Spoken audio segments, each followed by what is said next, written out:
नमस्कार बच्चों, गायत्री विद्या मंदिर के यूट्यूब चैनल में आप सबका स्वागत है।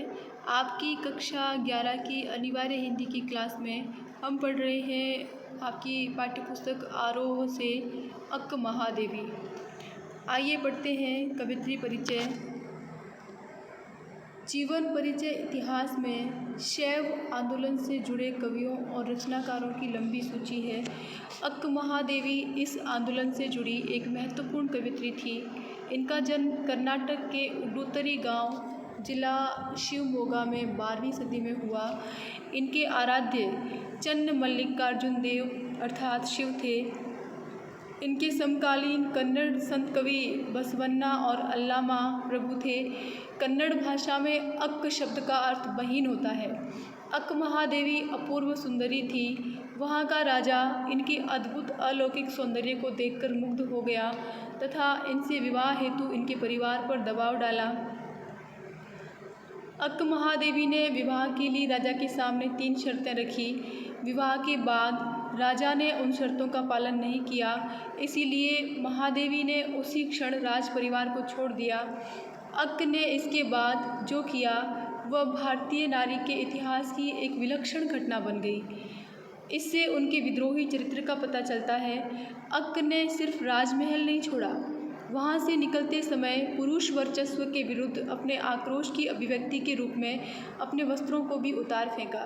वस्त्रों का उतार फेंकना केवल वस्त्रों का त्याग नहीं, बल्कि एकांगी मर्यादा यानी कि जो केवल समाज के अंदर स्त्रियों के लिए मर्यादाएं और पुरुषों के लिए कुछ भी नहीं, तो एकांगी मर्यादाओं और केवल स्त्रियों के लिए निर्मित नियमों का तीखा विरोध था।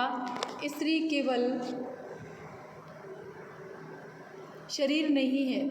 इसके गहरे बोध के साथ महावीर आदि महापुरुषों के समक्ष खड़े होने का प्रयास था।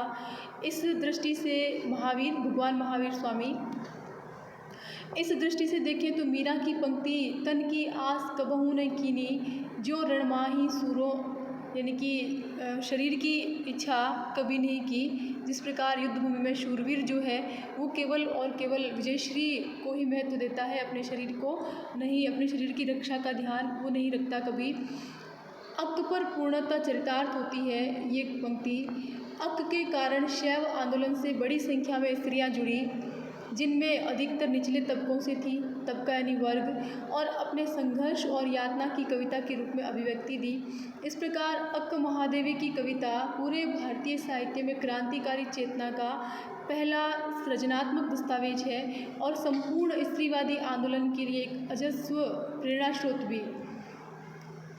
प्रमुख रचनाएं इनकी रचना हिंदी में वचन सौरभ के नाम से और अंग्रेजी में स्पीकिंग ऑफ शिवा के इसके संपादक जो है वो A.K. रामानुजन है। और आइए अब हम बात करते हैं हमारे पाठ्यक्रम में जो इनकी रचना है उसका हम सारांश देखते हैं। यहाँ इनके 2 वचन पाठ्यक्रम में लिए गए हैं। दोनों वचनों का अंग्रेजी से अनुवाद केदारनाथ सिंह ने किया। प्रथम वचन में इंद्रियों पर नियंत्रण का संदेश दिया गया है। यह उपदेशात्मक न होकर एक प्रेम भरी मनोहार है। वे चाहती है कि मनुष्य को अपनी भूख, प्यास, नींद आदि वृत्तियों और क्रोध, मोह, लोभ, अहम, ईर्ष्या आदि भावों पर विजय प्राप्त करनी चाहिए। वह लोगों को समझाती है कि इंद्रियों को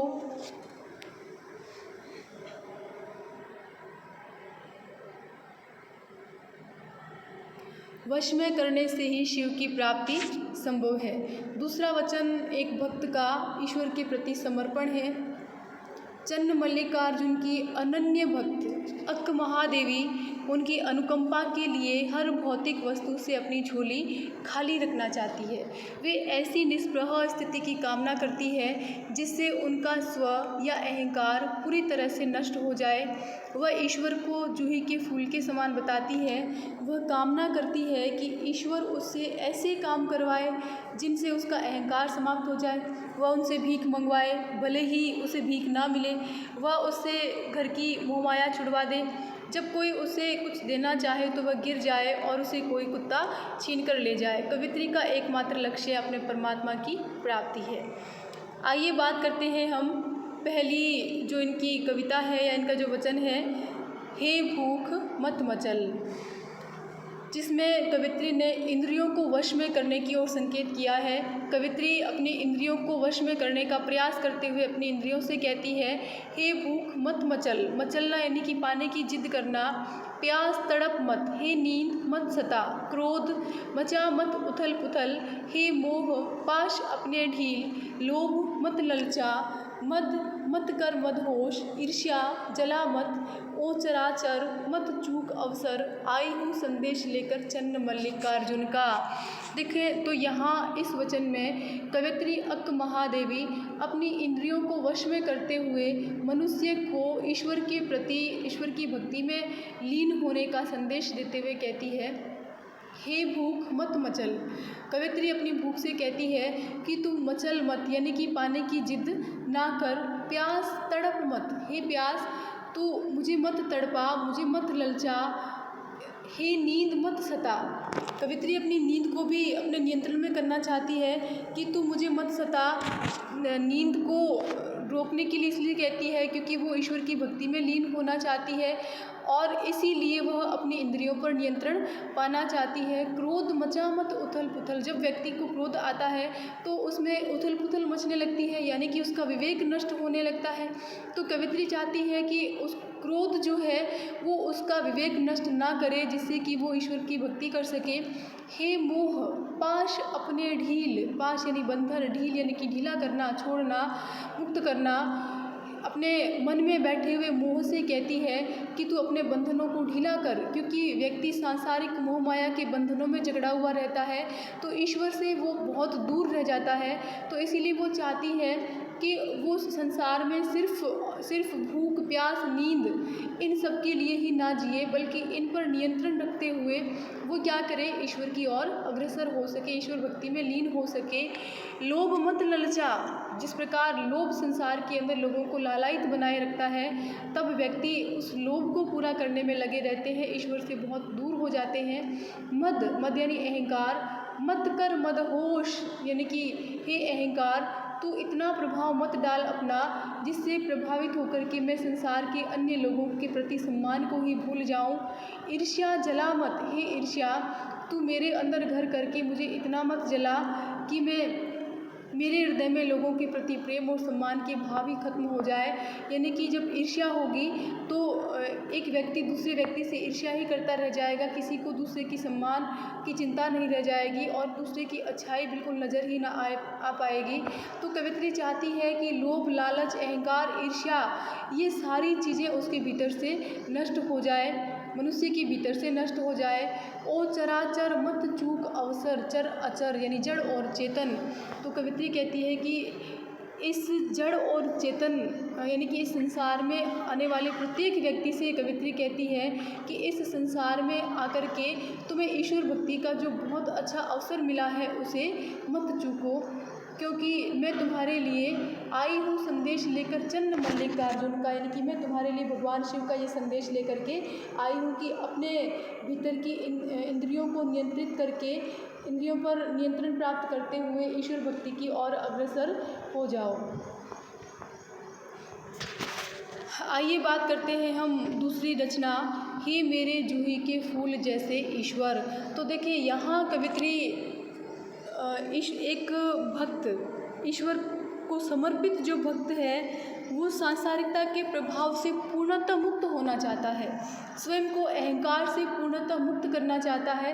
वो ऐसी निष्प्रभ स्थिति में पहुंचना चाहता है जिससे कि ईश्वर के अतिरिक्त उसका कोई और सहारा ही ना बचे। ऐसी स्थिति में स्वयं को पहुंचा देना चाहता है जिससे कि उसके लिए सब कुछ ईश्वर ही हो जाए, यानी कि अपने अहंकार को, अपने अभिमान को, सब कुछ को खत्म करके और सांसारिक और भौतिक वस्तुओं से स्वयं को वंचित रखना चाहता है, जिससे कि उसके लिए उसके जीवन में ईश्वर का महत्व स्पष्ट हो जाए।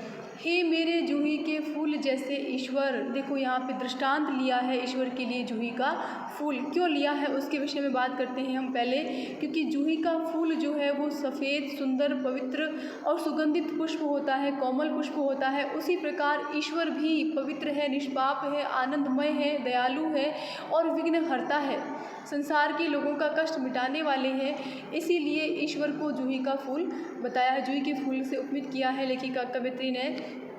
हे मेरे जूही के फूल जैसे ईश्वर, मंगवाओ मुझसे भीख। क्या चाहती है कवित्री? कवित्री चाहती है कि वह संसार में सब चीज़ों से वंचित हो जाए, उसकी ऐसी स्थिति हो जाए कि वो भीख मांगने के लिए विवश हो जाए, यानी कि उसका सब कुछ उससे दूर चला जाए, क्योंकि वो अपने भीतर के अहंकार को और भौतिक वस्तुओं को स्वयं से दूर करना चाहती है, जिससे कि वो बिल्कुल ईश्वर की भक्ति के काबिल बन सके। हे मेरे जूही के फूल जैसे ईश्वर, मंगवाओ मुझसे भीख। कुछ ऐसा करो कि भूल जाऊं अपना घर पूरी तरह। अपना घर भूलने का आशय कि घर का मतलब संसार से है, भौतिक जीवन से है, मोह माया से है। वह चाहती है कि अपना घर परिवार, पारिवारिक मोह, सब कुछ, सांसारिकता, सब कुछ को भूल जाए। कुछ ऐसी व्यवस्था करो ईश्वर, झोली फैलाऊं और भीख ना मिले, यानी कि फिर उसको भूख तो लगेगी, भूख लगेगी तो वो भीख मांगने के लिए झोली फैलाएगी। और ऐसा करो ईश्वर कि जब मैं झोली फैलाऊं तो ना मिले भीख, तो मुझे भीख भी ना मिले। कोई हाथ बढ़ाए कुछ देने को तो वह गिर जाए नीचे, और यदि दया करके कोई मुझे देने के लिए हाथ भी बढ़ाए तो आप कुछ ऐसा करना कि वो मेरी झोली में ना आकर नीचे गिर जाए। और यदि फिर भी मैं उसे पाने के लिए यदि झुकूँ, और यदि मैं झुकूँ उसे उठाने, तो कोई कुत्ता आ जाए और उसे झपट कर छीन ले मुझसे। क्या कहती है कि यदि फिर भी मैं उसे पाने के लिए अपना हाथ बढ़ाऊँ और झुकूँ, तो भी ऐसा करना कि कुत्ता आए और मुझसे वो झपट करके छीन ले जाए। कहने का आशय ये है कि कवित्री चाहती है कि प्रत्येक भौतिक वस्तु से वह अपनी झोली को खाली रखना चाहती है, कुछ भी उसके पास न रहे जिससे कि उसका संपूर्ण अहंकार नष्ट हो जाए और वो ईश्वर भक्ति के काबिल बन सके। ऐसी स्थिति वो अपने जीवन में चाहती है, जिसके लिए वो अपने ईश्वर से निवेदन करती है।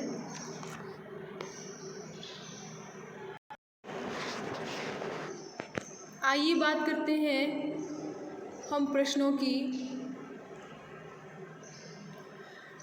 लक्ष्य प्राप्ति में इंद्रियां बाधक होती है, इसके संदर्भ में अपने तर्क दीजिए।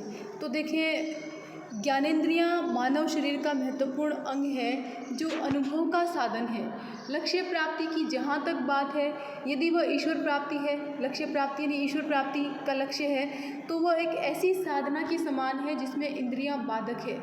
यानी कि ईश्वर भक्ति में इंद्रियां बाधक होती है, कभी भूख लगती है, कभी प्यास लगती है, कभी लालच, कभी कामना, प्रेम आदि का अनुभव जो है वो हमें लक्ष्य से भटका देता है। तो इन सब का अनुभव जो है वो इंद्रियां करवाती हैं हमें, तो इसीलिए वे क्या है, इसीलिए वे हमारे लक्ष्य प्राप्ति में बाधक होती है। फिर देखिए प्रश्न 2, ओ चराचर मत चूक अवसर, इस पंक्ति का आशय स्पष्ट कीजिए। तो देखिए, इस पंक्ति में अक्क महादेवी का कहना है कि प्राणियों ने जो जीवन प्राप्त किया है, यदि वे शिव की भक्ति में लगाएं तो उनका कल्याण हो जाएगा। समय बीत जाने के बाद कुछ नहीं मिलता, जीव इंद्रियों के वश में होकर सांसारिक मोह माया में उलझा रहता है, वह इन चक्करों में उलझा रहा तो ईश्वर प्राप्ति का अवसर चूक जाएगा। फिर प्रश्न संख्या 3 देखें, ईश्वर के लिए किस दृष्टांत का प्रयोग किया गया है? ईश्वर और उसके साम्य का आधार बताइए। बिल्कुल बताया मैंने अभी आपको कि अक्क महादेवी दूसरे वचन में ईश्वर को जूही के फूल के समान बताती है। इन दोनों में साम्य का आधार यह है कि जिस प्रकार जूही का फूल श्वेत, सात्विक, कोमल और सुगंध युक्त है, उसी प्रकार ईश्वर भी समस्त विश्व में सबसे सात्विक, कोमल हृदय है। जिस प्रकार जूही का पुष्प अपनी सुगंध बिखेरने में भेदभाव नहीं करता, उसी प्रकार ईश्वर भी अपनी कृपा सब पर समान रूप से बरसाते हैं। फिर देखिए अगला प्रश्न, अपना घर से क्या तात्पर्य है? इसे भूलने की बात क्यों कही गई है?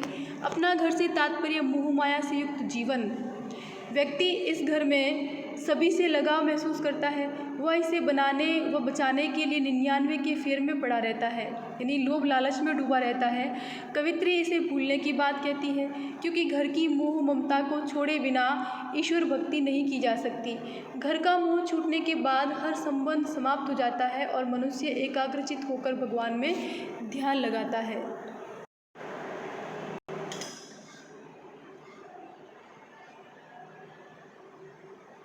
फिर देखिए दूसरे वचन में ईश्वर से क्या कामना की गई है और क्यों? तो दूसरे वचन में अक्क महादेवी ईश्वर से कहती है कि मुझसे भीख मंगवाओ, मेरी यह दशा कर दो कि भीख में मिला भी गिर जाए और कुत्ता उसे झपट कर खा जाए। ये सब कामना करने के पीछे कवित्री की स्वयं के अहंकार को शून्य बनाने की बात छिपी, यानी कि स्वयं अहंकार मुक्त होना चाहती है। संसार द्वारा उपेक्षित और तिरस्कृत व्यवहार से हम ईश्वर की अनन्य भक्ति की ओर ही झुकते हैं। यानी कि संसार जब हमारा तिरस्कार करेगा, हमारी उपेक्षा करेगा, संसार में जब हमें कष्ट होंगे, तब ही हम ईश्वर भक्ति की ओर अग्रसर हो पाएंगे। फिर देखें, कविता के आसपास प्रश्न की बात करते हैं। क्या अक्क महादेवी को कन्नड़ की मीरा कहा जा सकता है? तो देखिए, मीरा ने भी भक्ति में लीन होकर घर परिवार और सांसारिक मोहमाया को त्याग दिया था, और ठीक ऐसा ही व्यवहार अक्क महादेवी ने भी किया है। इस दृष्टि से देखें तो मीरा की पंक्ति तन की आस कबो नहीं कीनी, जो रणमाही सूरों, अक्क महादेवी पर पूर्णतः चरितार्थ होती है। बिल्कुल, ये प्रश्न आपको कॉपी में नहीं करना है। अक्क महादेवी को कन्नड़ की मीरा कहा जा सकता है। देखिए, अन्य महत्वपूर्ण प्रश्न की हम बात करते हैं। पहले वचन का प्रतिपाद्य स्पष्ट कीजिए, यानी कि उसका मूल संदेश, मूल भाव क्या है, प्रतिपाद्य विषय वस्तु क्या है उसकी। तो प्रथम वचन में इंद्रियों पर नियंत्रण का संदेश दिया है।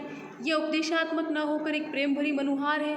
वे चाहती है कि मनुष्य को अपनी भूख, प्यास, नींद आदि वृत्तियों और क्रोध, मोह, लोभ, अहम, ईर्ष्या आदि भावों पर विजय प्राप्त करनी चाहिए। वे लोगों को समझाती है कि इंद्रियों को वश में करने से शिव की प्राप्ति संभव है। फिर देखिए, दूसरे वचन का प्रतिपाद्य। तो दूसरा वचन एक भक्त का ईश्वर के प्रति समर्पण है। चन्न मल्लिकार्जुन की अनन्य भक्त अक्क महादेवी उनकी अनुकंपा के लिए हर भौतिक वस्तु से अपनी झोली खाली रखना चाहती है। वे ऐसी निष्प्रह स्थिति की कामना करती है जिससे उनका स्व, यानी कि अहंकार, पूरी तरह से नष्ट हो जाए। वह ईश्वर को जूही के फूल के समान बताती है। वह कामना करती है कि ईश्वर उससे ऐसे काम करवाए जिनसे उसका अहंकार समाप्त हो जाए। वह उससे भीख मंगवाए, भले ही उसे भीख ना मिले। वह उससे घर की मोहमाया छुड़वा दे। जब कोई उसे कुछ देना चाहे तो वह गिर जाए और उसे कोई कुत्ता छीन कर ले जाए। यानी कि कवित्री का एकमात्र लक्ष्य अपने परमात्मा की प्राप्ति है। फिर देखें, कवित्री मनोविकारों को क्यों दुत्कारती है। तो कवित्री का मानना है कि मनोविकार मनुष्य को सांसारिक मोहमाया में लिप्त रखते हैं। मोह से व्यक्ति वस्तु संग्रह करता है, क्रोध में वह विवेक होकर हानि पहुंचाता है, लोभ मनुष्य से गलत कार्य करवाता है, अहंकार मनुष्य को मदहोश कर देता है, वह स्वयं को महान समझने लगता है, दूसरों के सम्मान को भूल जाता है।